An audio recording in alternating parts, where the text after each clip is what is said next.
देखिए,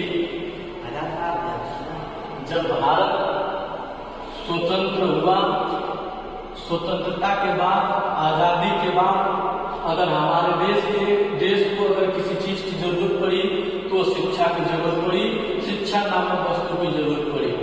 तो जब शिक्षा नामक वस्तु की जरूरत पड़ी तो उस समय तत्कालीन जो सरकार में थे लोग, उन्होंने जो हमारे देश के जो शिक्षक, जो उपराष्ट्रपति थे डॉक्टर सर्वपल्ली राधाकृष्णन साहब की अध्यक्षता में सन 1948 में एक आयोग बनाया गया, जिसको उच्च आयोग या विश्वविद्यालय आयोग कहा जाता है।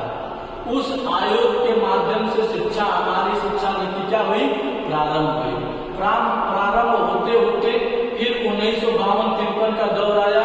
उस 52-53 में माध्यमिक शिक्षा आयोग का गठन किया गया।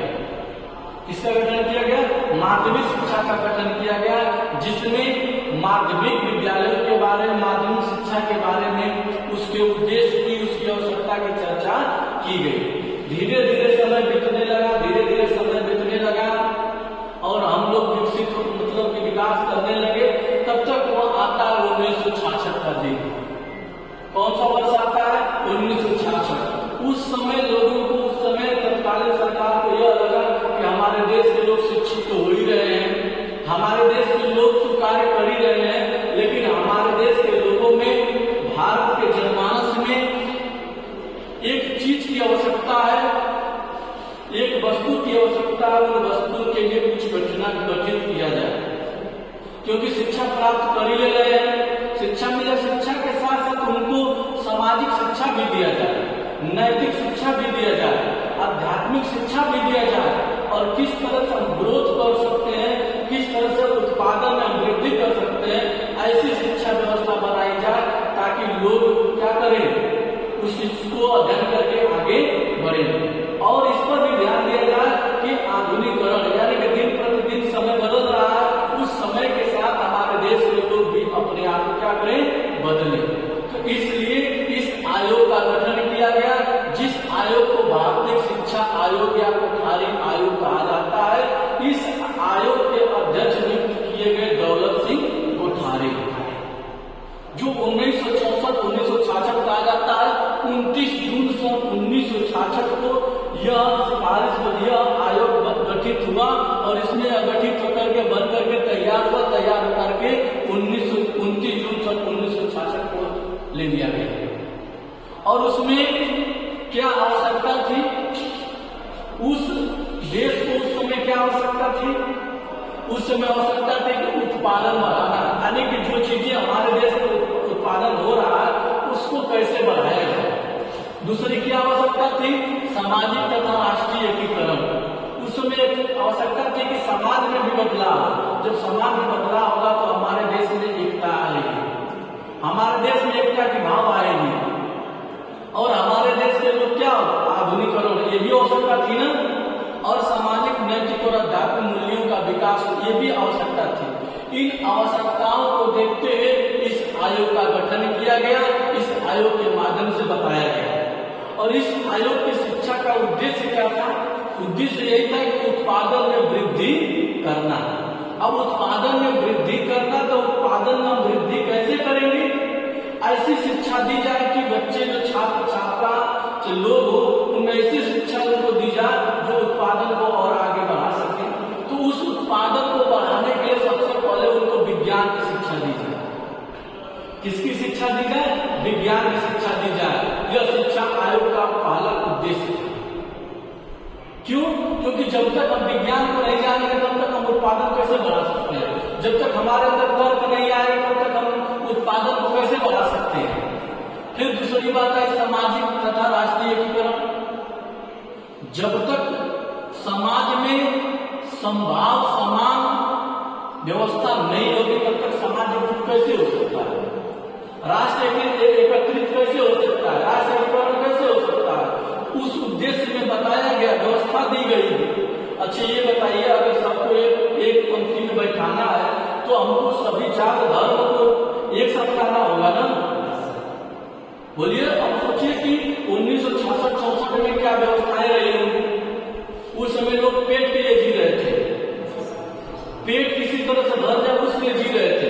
अब इस व्यवस्थाओं को देखते हुए तमाम प्रकार के कानून भी बने, तो उसमें यह आवश्यकता महसूस की गई कि सभी समाज को एक समान शिक्षा दी जाए, सभी लोगों को एक जगह बैठने की जरूरत है, चाहे वो किसी भी जाति का हो, तब जाकर के इसमें क्या होगा, विकास होगा।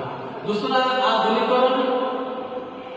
आधुनिकरण का हम आज इतना तेजी से आधुनिक हो गए हैं, इतना तेजी से हो गए कि हमें पता नहीं कि हमारी पिछली स्थिति क्या थी, हम बढ़ रहे नहीं बढ़ रहे हैं। तो ये 1964-66 में कल्पना किया गया था कि अगर हमारे देश के लोग आधुनिकरण के साथ अपने आप को मॉडिफाई नहीं करेंगे तो लोग पीछे रह जाएंगे। आज हम पीछे है कि नहीं, पीछे है कि नहीं? आज हमारा इलाज हॉस्पिटल में होगा, लेकिन दाम जाकर के हम मंदिर, मस्जिद और गुरुद्वारा में देंगे। आज हमारे जीवन का इलाज डॉक्टर करेंगे, आज हमारे रोगों का इलाज डॉक्टर करेंगे, लेकिन हम किसको पूजेंगे? पुजारी को पूजेंगे, पत्थर को पूजेंगे, है कि नहीं दोस्तों? अभी तत्कालीन घटना देख लीजिए, नहीं कहना चाहिए प्लेटफॉर्म पर से कि जो हमारे मर्यादा पुरुषोत्तम रामचंद्र जी है, उस अयोध्या समिति के अध्यक्ष थे गिरीश साहब, और उनका देहांत एम्स में जाकर के हो रहा है, अस्पताल में हो रहा है। तो कहने का हमारा तात्पर्य है कि अगर हमें चोट लगेगी तो डॉक्टर इलाज करेगा, चोट लगेगी तो हम अस्पताल में जाएंगे, लेकिन हम आए कहाँ? तो इसीलिए आधुनिकरण पर विशेष जोर दिया गया कि जैसे जैसे परिवर्तित चीजें हो रही, हम नहीं बदलेंगे, अगर टूटी फूटी मान्यताओं में उसी में हम घिसते रहेंगे तो सच में वो पीछे चले जाएंगे। आज लोग चांद पर बैठे हैं, हम लोग कहाँ हैं? आज 6G 7G पर रिसर्च हो रहा है, अभी हम लोग 4G भी सही नहीं दे पा रहे हैं, तो हम पीछे है कि नहीं पीछे? अब सोचिए, जापान जो छोटा सा देश है, जिस पर परमाणु बम भी गिरा था, गिरने के बावजूद भी वो विकसित देश हो गया, और भारत एक ऐसा देश है कि कोई परमाणु बम नहीं गिरा, फिर भी हम अभी संघर्ष कर रहे हैं। इसलिए 1964-66 में कल्पना कर लिया गया कि आधुनिकरण के साथ, आधुनिकता के साथ हम अपने आप को बदले। अगर हम नहीं बदल पाएंगे, हम ऐसे ही घिसी पिसी मान्यताओं को ढोते रहेंगे और एक दूसरे को क्या करते रहेंगे? कोसते रहेंगे। दूसरी क्या बात बताई गई? सामाजिक, नैतिक और आध्यात्मिक मूल्यों का विकास। इसमें यह बताया गया कि समाज को अगर नैतिक बनाना है, समाज में नैतिकता लानी है, तो सबसे पहले ऐसी आपको व्यवस्था करनी पड़ेगी। एक अमीर को, एक गरीब को एक साथ एक लाइन में बैठाना पड़ेगा, तब जाकर के एक नैतिकता का, आध्यात्मिक का गुण सबको आएगा, लेकिन ऐसे नहीं आ सकता।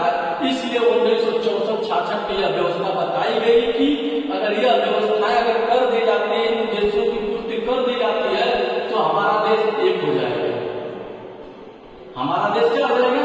एक हो जाएगा। लेकिन आज भी हम उसके लिए क्या है? संघर्षरत है।